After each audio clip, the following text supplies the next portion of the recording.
Mic check 1, 2. This is Wolfgang Amadeus Set in the West. Right now, you're rocking on the West.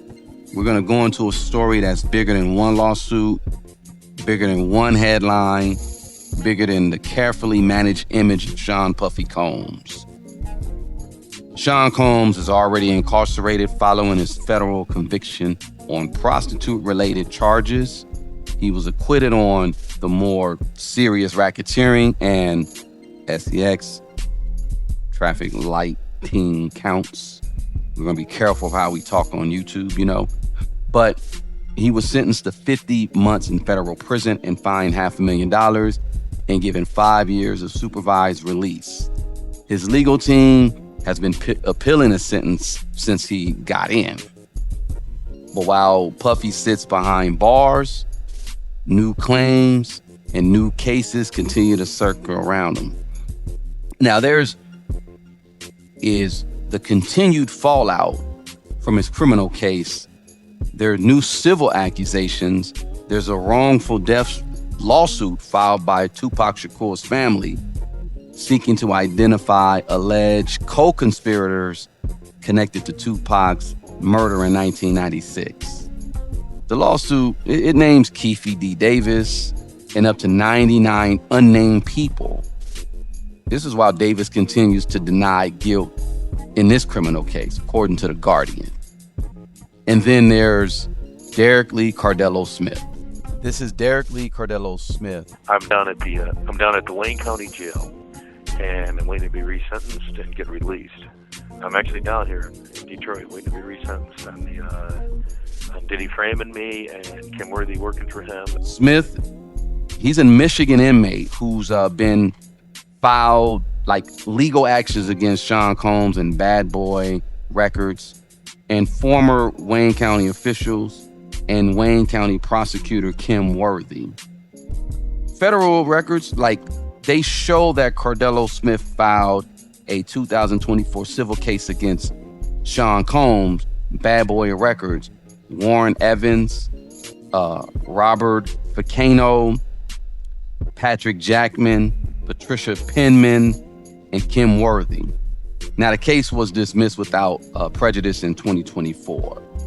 But Derrick has also filed a habeas-related case naming Sean Combs, Kim Worthy, and Iona correctional facilities, Wayne County prosecutors, and others.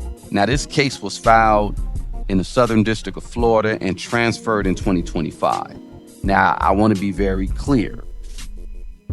What I'm about to discuss includes allegations made by Smith. Some of these allegations have not been proven in court. Some of these allegations have been challenged. Sean Combs' legal team have previously called Derrick's claims unbelievable, and they argued that Derrick Smith was not properly serving Combs in connection with the larger default judgment. So that's where I'm at. I'm literally sitting in Wayne County Jail waiting to be released. Got it. It's going to be 1 year. But I'm happy to be down here, man. At first I was a little hesitant about coming down because it's been so long. But you know what? I'm here, and I love it. I love being down here. I know what I'm here for. Yeah. I'm here to get my name cleared. I'm here to get my dignity back and my freedom and my respect. Yeah. So that's what I'm happy about. And most importantly, it's holding these guilty people who put me in here accountable. I'm looking at this differently. Now, I've had private conversations with Derrick for months now. At first, let me keep it a bean, I did not know what to believe. But then another name entered the story. Former Detroit Sergeant Benjamin Wagner. He pledged to serve and protect, but the Wayne County prosecutor says he was a serial rapist who was living a double life. The alleged facts in this case are disturbing, unsettling, and infuriating. A former Detroit police sergeant charged in the assault of 5 different women. Okay, so in March of 2026, Wayne County prosecutor Kim Worthy announced charges against former Detroit Sergeant Benjamin Wagner. The local reports were saying that Wagner is accused of multiple kidnappings and criminal sexual assault cases This involved girls and women between the ages of 14 or 15 and 23, with alleged crimes dating between 1999 and 2003, while he was employed by the Detroit police. Worthy herself, she described Wagner as someone who allegedly led a double life as a police officer and a serial rapist. Now, this is important because Derrick Lee Cardello-Smith has long claimed that there was corruption, abuse, and cover-up behavior involving Detroit law enforcement and the Wayne County system. He was working with Kim Worthy and for Kim Worthy, and they were working for Sean Combs and with Sean Combs. Let me be careful. Listen, the public charges against Wagner do not automatically prove Smith's entire story. They don't automatically prove every allegations against Sean Combs. They don't automatically prove Kim Worthy framed anyone, but they do raise a serious question. If a former police officer from Detroit is now accused of committing serial sexual assaults while he was wearing the badge, then how many old cases need to be re-examined? How many people tried to speak years ago and were ignored?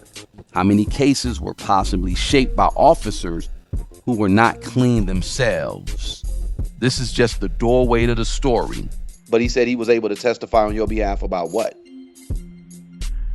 About the false rapes and being framed, and Kim Worthy's role in it. Okay. The second-degree murder, the crooked cops, the people I've been talking about for years, been telling them everybody that framed me, Patricia Penman, Alita McNeil, Kim Worthy, Patrick Jackman, all these other people that are involved. The little sex slavery ring that they got. Yeah. Locking me up, locking up hundreds of guys. Yeah. Locking up hundreds of guys. Yeah. He testified to that in open court, in a federal court hearing. Is what he did. According to Derrick Lee Cardello-Smith, his connections to Sean Combs goes back to the late 90s. Now, Derrick alleges that he was one of several men who privately invested in Bad Boy Records during the late 90s. He claimed that most of the men were later unalived, and he survived an attack which he unalived one of the men who allegedly came after him. Smith further alleges that he was framed and had sexual assault charges placed on him. And most importantly, Smith alleges that Sean Combs actually assaulted him in 1997. Smith claimed that there was a grape kit connected to this allegations and that the kit allegedly contained Sean Puff Daddy Combs' DNA. Smith further alleges that this evidence was hidden or suppressed by officials connected to Wayne County. Again, I'm not presenting this as fact or proving anything. I'm just presenting that Derrick Lee Cardello's allegations, and these allegations, they deserve scrutiny if there were documents, records, DNA material, medical evidence, police reports, or court filings that can prove or disprove it. So here's the simple question. If the grape kit exists, where is it? If DNA was collected, where is the chain of custody? If the evidence was tested, who has the results? If it was never tested or if it was hidden, who made that decision? This is what I'm saying.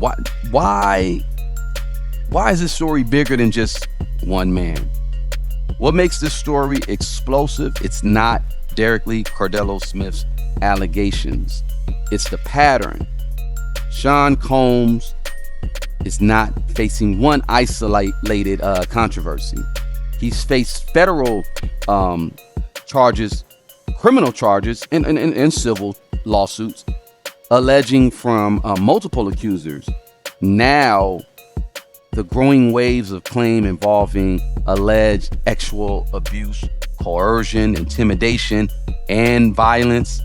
He was ultimately convicted of 2 transported relating prostitution counts, while acquitted for the racketeering and conspiracy and the X trafficking. Now, this is a separate case. Tupac Shakur's family, they now filed a wrongful death lawsuit connected to Tupac's unalivement. And they're aiming to uncover whether people beyond Keefe D, if they were involved, if there were other people. That's why there's 99 other unnamed individuals in this case. So when people ask, why are you still talking about Diddy? The answer is because the cases are still moving. The witnesses are still speaking. The lawsuit, all the lawsuits are still being filed. And there's multiple, there's more to come, I believe. The allegations are still unfolding. The public still doesn't have the full picture. And also there's a John Doe case. Allegations that Sean Combs raped a male accuser. Not just like a one isolated situation. You're telling me like, look,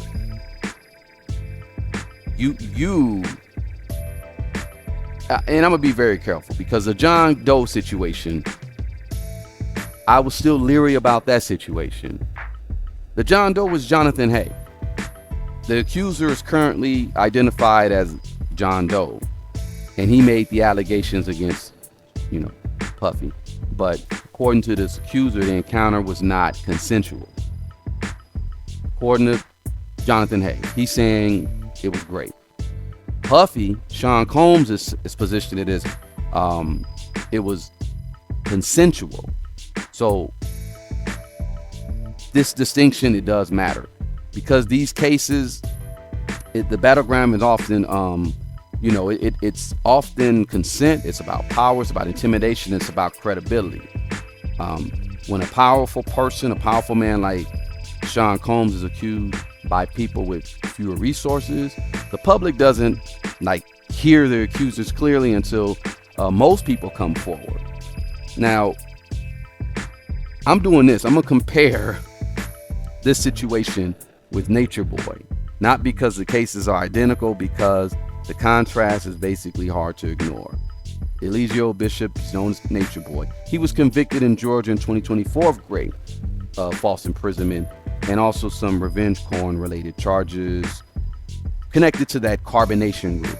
He was sentenced to life without parole, plus an additional 10 years. Nature Boy, he built his following on social media. He promoted himself as a spiritual leader, and prosecutors, they described him, and they described a world of control.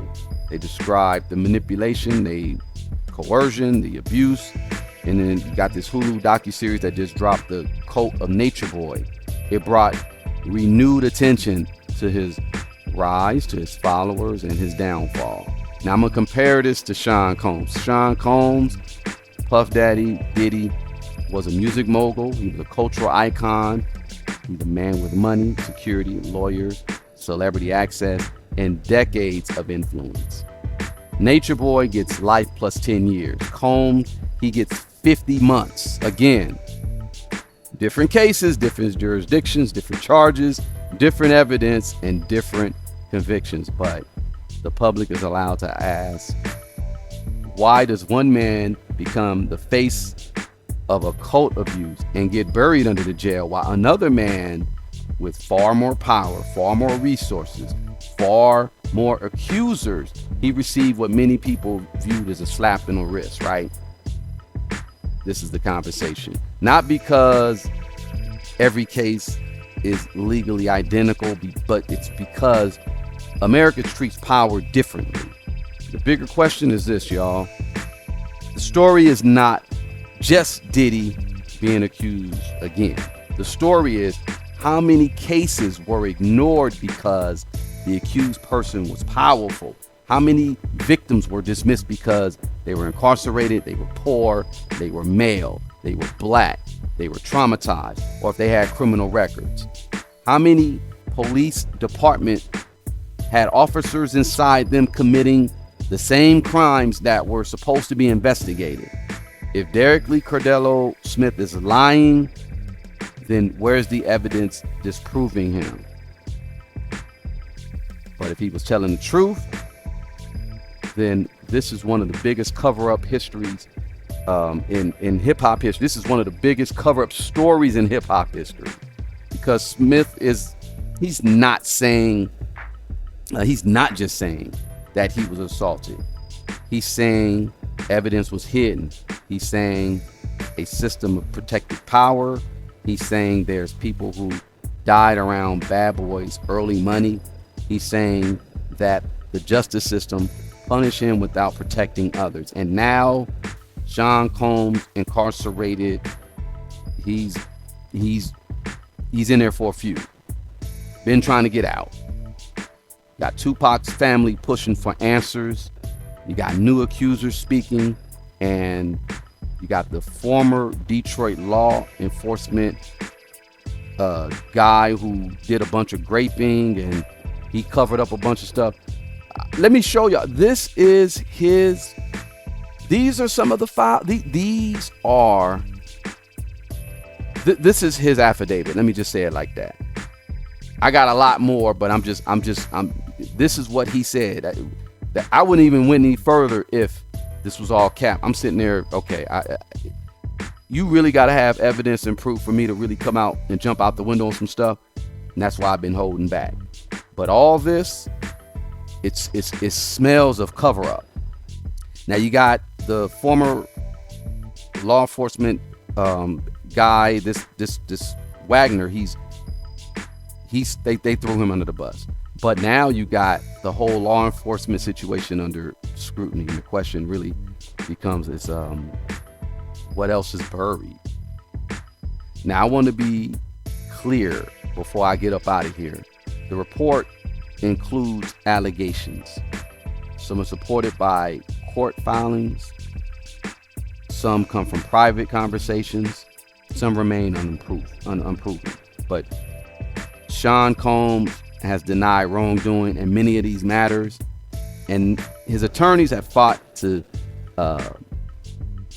they fought the claims aggressively. But journalism does not begin after a conviction. Journalism, it begins when the public record, the private testimony, and the new developments start pointing towards questions, and they start pointing towards powerful people who don't want to answer questions. Derrick Lee Cardello-Smith says there's more to his story. There's a former Detroit police sergeant now facing actual assault allegations from the same era Smith is talking about. Tupac's family is asking questions about who else may have been involved in his unalivement. Jonathan Hay has come forward. Also, Sean Combs, once he was one of the most powerful men in music, he's no longer untouchable. So the question is not whether do we know everything. The question is, are we finally ready to investigate what people have been afraid to say out loud? I'm Wolfgang Amadeus. There's more to come with this. Y'all stay tuned. Peace.